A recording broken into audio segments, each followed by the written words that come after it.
Un bon après-midi à vous tous qui suivez la télévision rwandaise. Voici le sommaire de l'actualité de ce mercredi. Le président de la République, Paul Kagame, exhorte les pays africains à ouvrir les frontières aux Africains afin de faciliter le mouvement des personnes pour leur développement.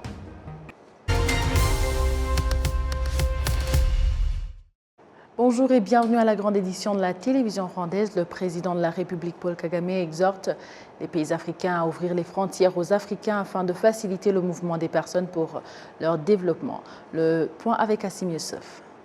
Le président Kagame a fait cette indication ce mercredi au cours de la séance qui est revenue sur la mise en œuvre de la zone de libre-échange continentale africaine et sa vision dans les années à venir dans le cadre du Forum économique mondial qui se déroule à Davos en Suisse. The other point I would wish to make going forward is that first of all we've been told and L'autre point sur lequel je voudrais revenir, et on nous a dit que le résultat qu'il génère est concret à travers la collaboration concernant des choses essentielles qu'on a indiqué qu'elles doivent être faites, où nous parlons des industries, nous parlons de l'agriculture et des usines qui traitent la production agricole, nous parlons des usines de fabrication des produits pharmaceutiques et nous parlons des moyens de transport.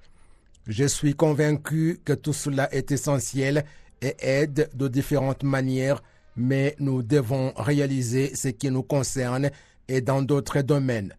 Par exemple, nous devons faire tout ce qui est possible pour que les Africains puissent bénéficier de la libre circulation, qu'ils réalisent ce qu'ils désirent faire.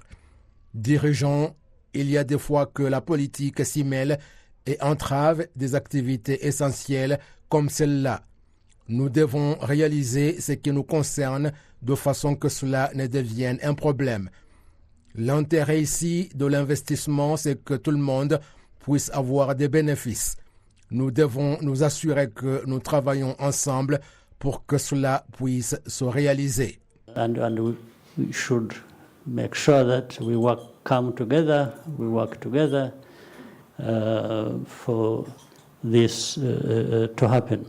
Le président de la République, Paul Kagame, s'est joint mardi à d'autres chefs d'État à la cérémonie de lancement officiel du Forum économique mondial qui se tient à Davos, en Suisse. Cette 54e édition rassemble environ 3000 participants, dont des chefs d'État et de gouvernement, environ 350 ministres et d'autres hautes personnalités, tant du secteur public que privé, en provenance de 135 pays à travers le monde. Ce forum a félicité le secrétariat de la zone de libre-échange continentale africaine qui permet au secteur privé d'être aux avant-postes dans les activités du marché commun africain, ce qui sera bénéfique pour les activités du secteur privé. Les habitants du district de Gicumbi pratiquant de l'agriculture dans le marais de Mulindi sont persuadés que si leur production agricole n'augmente pas comme il se doit, c'est parce que ce marais n'a pas été épuré et qu'il est souvent inondé par les eaux provenant des montagnes de cette région et qui détruisent leur culture. Suivons les détails. Le problème du marais de Mulindi est l'un des desiderata que les habitants du district de Gicumbi ont soumis au 18e dialogue national Omoshikirano l'année dernière, souhaitant qu'il soit assaini pour qu'il soit exploitable. Cependant, Excellence, Monsieur le Président de la République, pourquoi le marais de Gatuna ne peut-il pas être correctement préparé pour l'agriculture, car lorsqu'il est inondé, il détruit nos récoltes. Nous vous remercions, Votre Excellence, le Président de la République. Le marais de Mulindi est entouré notamment par des hautes montagnes des secteurs de Kaniga et Tumba. En période très pluvieuse, ce marais est inondé.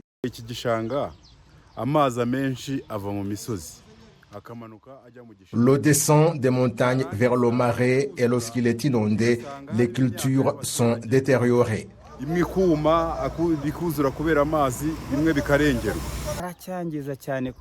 Il est considérablement détérioré et des efforts ont été déployés pour essayer de l'assainir, mais jusqu'à présent, tous les efforts ont échoué. Aux abords de ce marais, des habitants y ont effectué des travaux d'assainissement et y ont cultivé des pommes de terre, du maïs et des patates douces. Si une partie de ce marais n'est pas assainie, c'est pour les habitants une perte considérable. Les pommes de terre poussent ici, le maïs aussi. En fait, on dirait que tout peut pousser ici.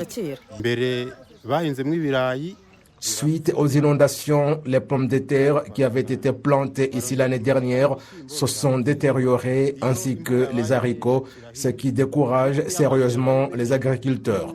Je pense que le gouvernement doit intervenir et faire quelque chose. Les habitants sont convaincus que si le gouvernement effectue des travaux pour l'assainissement du marais de Mulindi et qu'il trouve une solution durable à l'érosion des montagnes en district de Gicumbi, cet espace ne serait plus endommagé.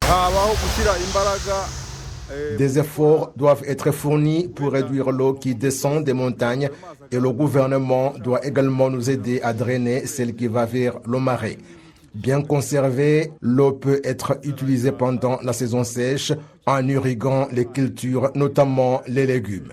Quand nous cultivons des pommes de terre ici, le kilo coûte entre 150 et 200 francs. Nous devrions prendre le temps de demander officiellement au gouvernement de nous aider à assainir ce marais pour l'agriculture afin qu'il puisse réellement devenir.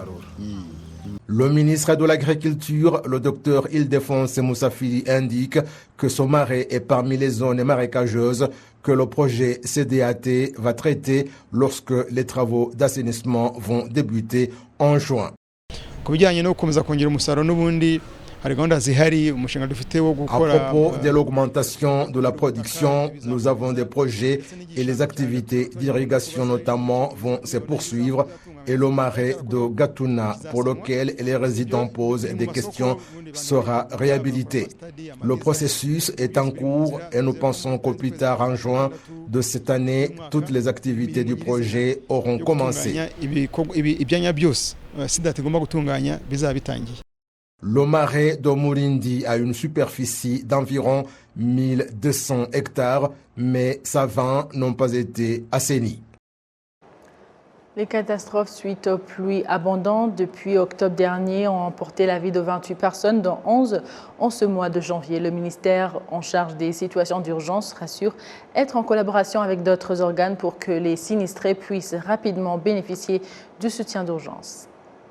Les utilisateurs des routes Huye, Nyamagabe et Kigali-Gatuna et de la route Kivu-Belt sont préoccupés par leur état actuel suite aux pluies abondantes qui les ont sérieusement endommagés.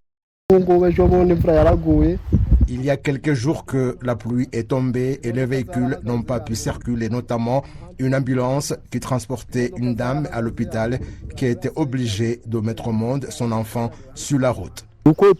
Nous entretenons des échanges avec les voisins, notamment de marchandises qui viennent du Kenya et d'ailleurs passent par ici. Nous sommes préoccupés par ce glissement de terrain. Regardez là-bas comment c'est. Nous étions sur la route pour aller cueillir des feuilles du thé à Gatuna et nous avons trouvé que la route avait disparu suite au glissement de terrain. C'était vers 5h30.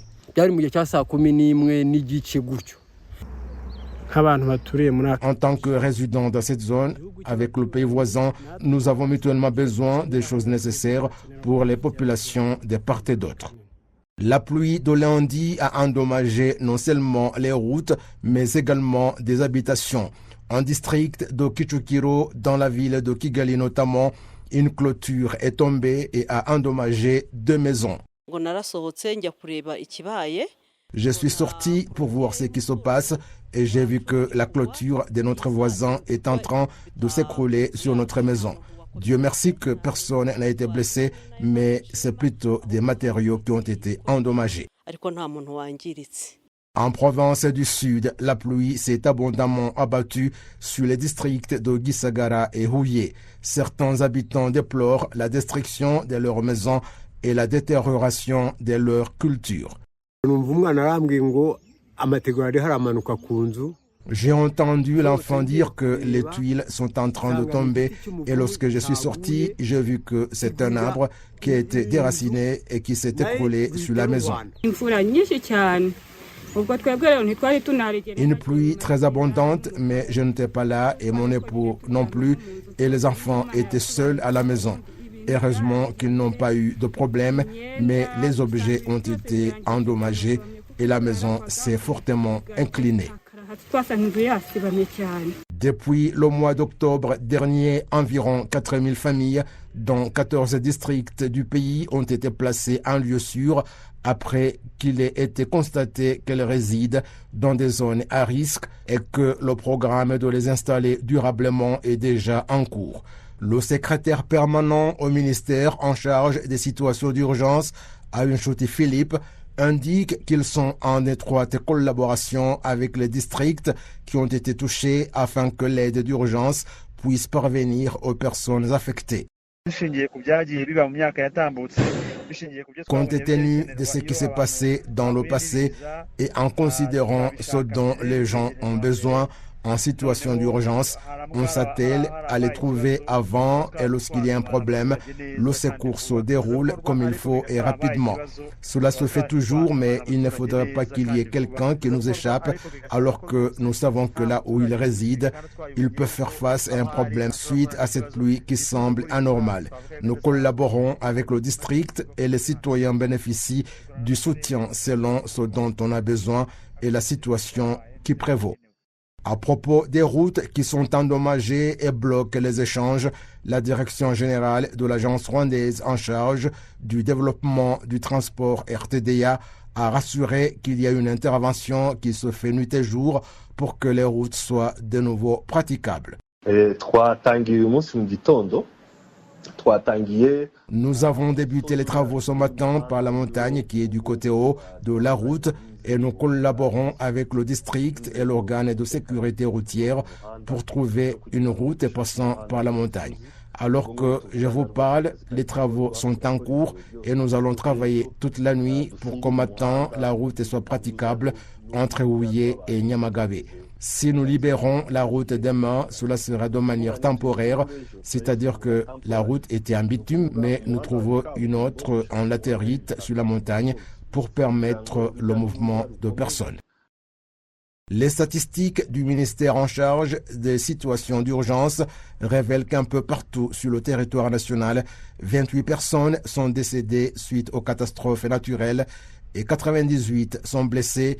165 habitations ont été détruites, 996 endommagées et environ 478 000 hectares ont été également endommagés. Parmi les disparus, l'on compte 11 décédés entre le 1er et le 15 de ce mois.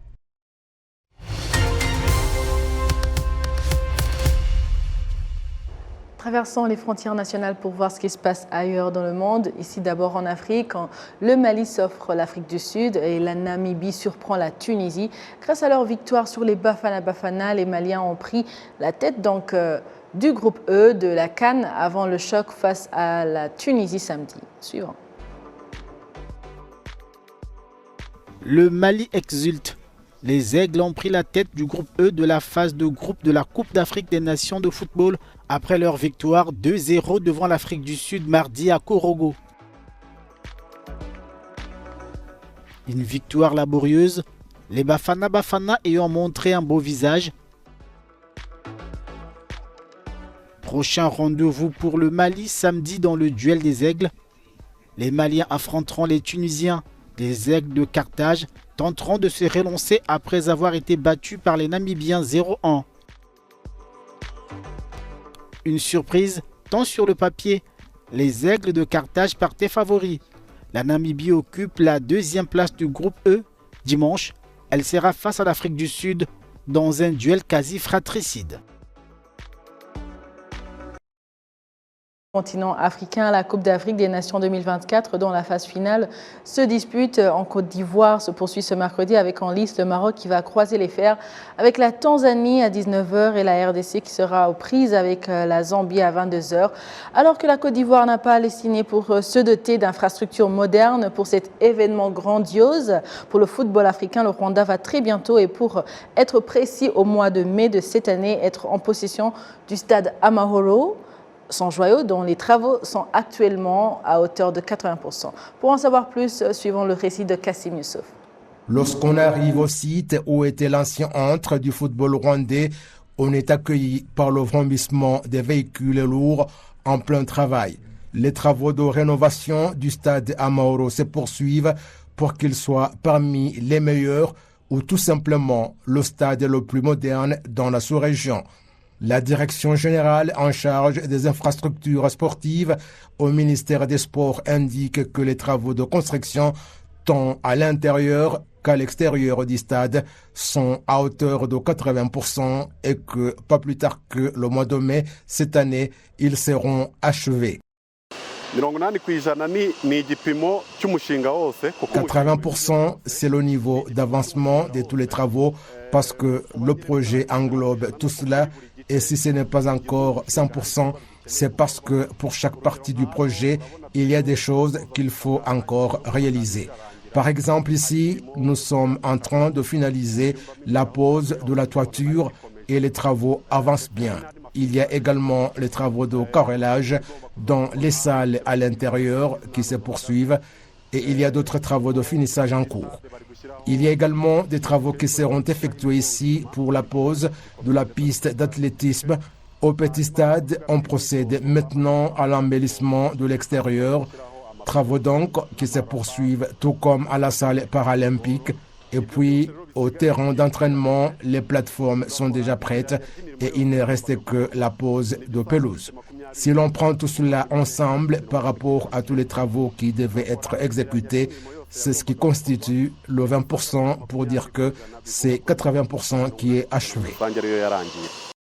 Les responsables des travaux de construction du stade Amahoro affirment qu'il sera doté de la technologie moderne qui le placera parmi les meilleurs ou tout simplement fera de lui le plus moderne de la région.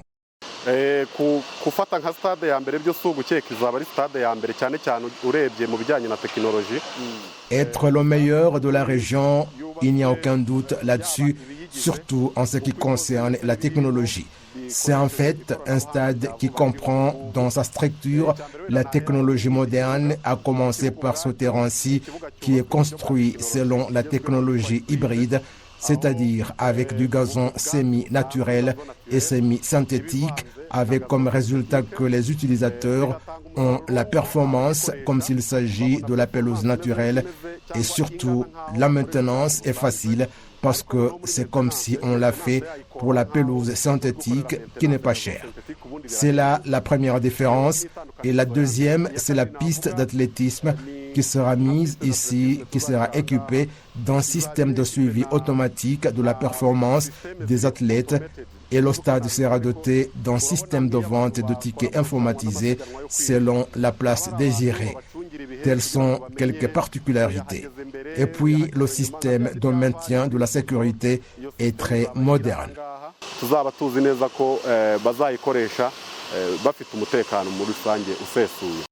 Le stade de Amahoro rénové aura la capacité d'accueil de 45 000 places assises et sera doté d'un parking pouvant accueillir plus de 2000 véhicules, le souhait étant de sensibiliser les gens à opter pour le transport en commun. La direction générale en charge des infrastructures sportives au ministère des Sports indique que l'architecture de ce stade a été conçue de manière à abriter d'autres festivités que celles en rapport seulement avec le football.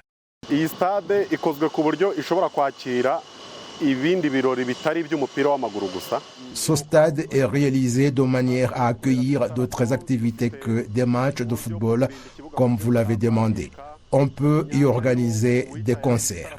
Nous avons un système permettant de protéger le terrain pour qu'il ne soit pas détérioré. Les sièges sont bien solides, qu'on peut danser sans aucun problème. C'est donc un stade qui peut accueillir des activités de toutes sortes, soit sportives ou d'autres loisirs comme des festivals, des concerts, des rencontres de prière ou des réunions. C'est un stade bien couvert où on n'a pas à souffrir du soleil ou de la pluie, qui peut accueillir d'autres activités.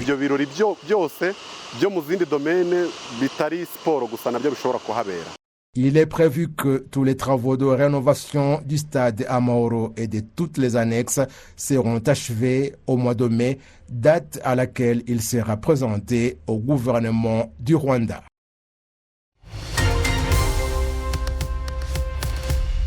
Merci à vous tous qui étiez au rendez-vous d'actualité d'aujourd'hui. Au nom de toute l'équipe qui a réalisé la grande édition, je vous souhaite de passer une excellente suite du programme de la télévision rwandaise. Vous étiez avec Amandine Dikouma-Sabo. À la prochaine et d'ici là, portez-vous bien.